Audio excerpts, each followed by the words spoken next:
Bom, vamos direto ao ponto. Sabe aquela ideia que venderam pra gente de que o sucesso é ser um em 1 bilhão? Aquela exceção gloriosa à regra? Pois é, na nossa análise de hoje a gente vai mergulhar fundo nessa obsessão da nossa cultura em ter uma vida extraordinária e como, ironicamente, isso é a receita perfeita para a exaustão total. Crescemos acreditando que temos que ser grandes estrelas no palco do mundo. Mas olha só, essa expectativa completamente desproporcional acaba fazendo o oposto. Ela nos paralisa. Ela impede a gente de simplesmente agir e viver a nossa realidade do dia a dia. E isso nos traz para um dilema que é super atual e honestamente que todos nós compartilhamos. Como a sociedade mede uma boa vida em comparação com o que de fato constrói uma vida com significado? A gente sabe como é. Todo mundo em algum momento já se pegou rolando o feed e comparando nosso dia a dia normal com lavar a louça, pagar boleto e tudo mais, aqueles melhores momentos super editados e glamourosos dos outros. E aí? Isso cria um abismo gigantesco, não é? Um buraco enorme entre o que a gente está vivendo e o que a gente acha que deveria estar vivendo. Então, vamos desconstruir isso um pouco, começando por entender o mito do sucesso e a ilusão do extraordinário. As reflexões incríveis que estamos trazendo para aqui hoje vêm direto do livro 101 Ensaios que Mudarão Sua Forma de Pensar, da Brianna Wiest. É um material fantástico porque ele simplesmente desmonta, peça por peça, aquelas expectativas culturais pesadas que nos ensinam desde que somos crianças. Ela mostra de um jeito bem prático como fomos programados para buscar um tipo de sucesso que, no fim das contas, não nos traz paz nenhuma. A Brianna traz um conceito muito forte aqui, a monocultura do sucesso. Pensa bem nisso com a gente. É uma narrativa que a cultura empurra goela abaixo, convencendo todo mundo de que, se não estivermos acumulando rios de dinheiro ou tendo aquele sucesso altamente visível para todo mundo ver, nossas vidas são, de alguma forma, inadequadas. É literalmente igualar uma boa vida só ao que a gente conquista externamente, sabe? Bens materiais, atratividade e, pior, foca absurdamente em títulos pomposos em vez dos nossos papéis vitais do dia a dia. É a ilusão de que o sucesso é uma linha de chegada, como se um dia a gente fosse cruzar uma fita e pronto, felizes para sempre. O que é uma grande loucura, porque a vida é movimento constante, não um ponto final.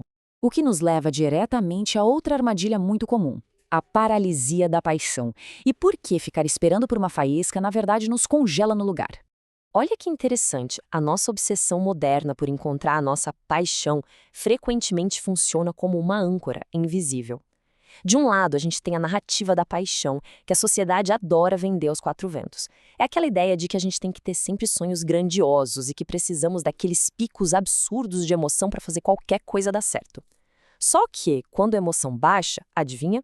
A gente para. Em contraste total com isso, o texto nos apresenta a narrativa da lógica. A lógica diz, peraí, vamos focar em maximizar o nosso potencial com um trabalho constante e bem fundamentado. É sobre entender o porquê estamos fazendo algo, em vez de depender de uma motivação emocional que simplesmente some no dia seguinte. E tem uma citação aqui que acerta na mosca. A paixão é a faísca que acende o fogo. O propósito é a lenha que mantém a chama acesa a noite toda. Isso é muito real. Ter paixão é a parte fácil.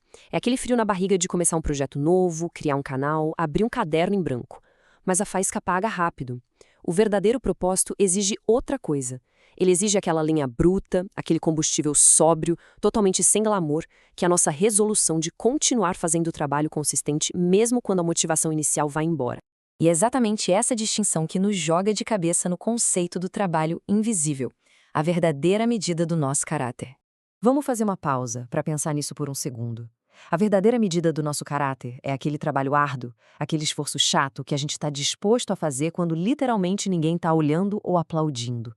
A nossa tendência natural é quase sempre evitar o trabalho pesado de sentar na cadeira e simplesmente fazer o que precisa ser feito repetidas vezes, porque não tem endorfina rápida ali, não tem ninguém dando like ou elogiando de pé.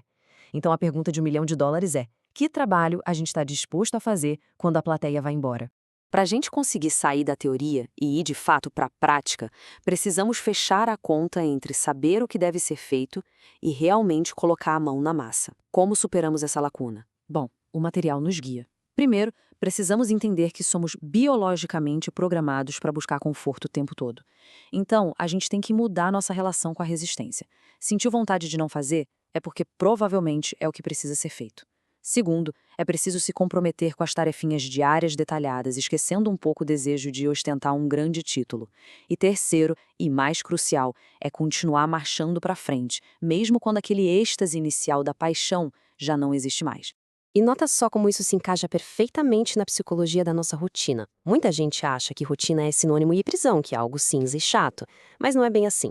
As mentes mais brilhantes e criativas da história, tipo Beethoven, dependiam de rotinas quase militares. Por quê?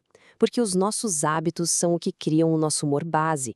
Quando a gente tem ações reguladas, tipo acordar e trabalhar sempre na mesma hora, a gente basicamente desativa aquele instinto primitivo de lutar ou fugir do nosso cérebro, porque não tem ameaça do desconhecido.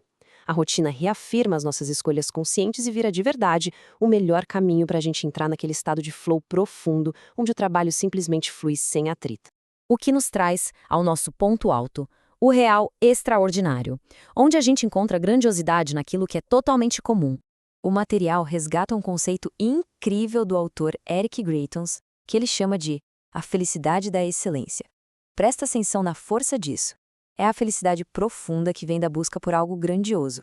Mas o pulo do gato é que ela não mora naquele milissegundo de glória em que você levanta a taça lá no topo da montanha.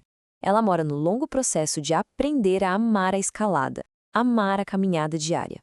Esse é sem dúvida o tipo mais maduro e sólido de realização humana que existe. A verdade nua e crua é que essa tal excelência exige muita dedicação aos bastidores. Ela é deliberada, é muito medida. Ela cobra um esforço brutalmente constante ao longo do tempo e, olha, não te dá nenhuma recompensa rápida ou pico emocional imediato como as redes sociais dão. Quer ver um exemplo prático? Muita gente quer ter o status de autor famoso, mas quase ninguém quer abraçar a disciplina de sentar e escrever 4 horas por dia, todos os dias durante anos a fio. Mas é exatamente o fato de se submeter a esse processo prolongado e invisível que constrói quem somos de verdade, forjando a nossa identidade e focando a nossa energia no que realmente importa, e não nesses desejinhos passageiros. Se a gente pudesse resumir tudo o que desbravamos nessa análise em uma única frase, seria essa aqui. O real extraordinário é encontrar a grandiosidade naquilo que é comum. Ser herói da própria vida não é sobre ter uma vitória pública gigantesca que vai quebrar a internet. Na verdade, é sobre o esforço silencioso, persistente e corajoso de dominar os seus próprios hábitos. É construir a sua estabilidade mental e entregar o seu melhor valor todos os dias, mesmo quando os holofotes estão totalmente desligados. E para a gente amarrar essa reflexão e encerrar a nossa exploração de hoje, fica uma provocação para martelar na cabeça.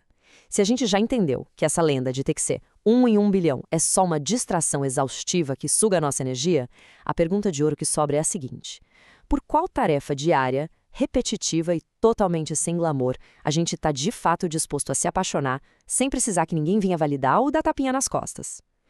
É um belo desafio para a gente considerar ao traçar os nossos próximos passos, não acha? Valeu por acompanharem mais essa análise e até a próxima!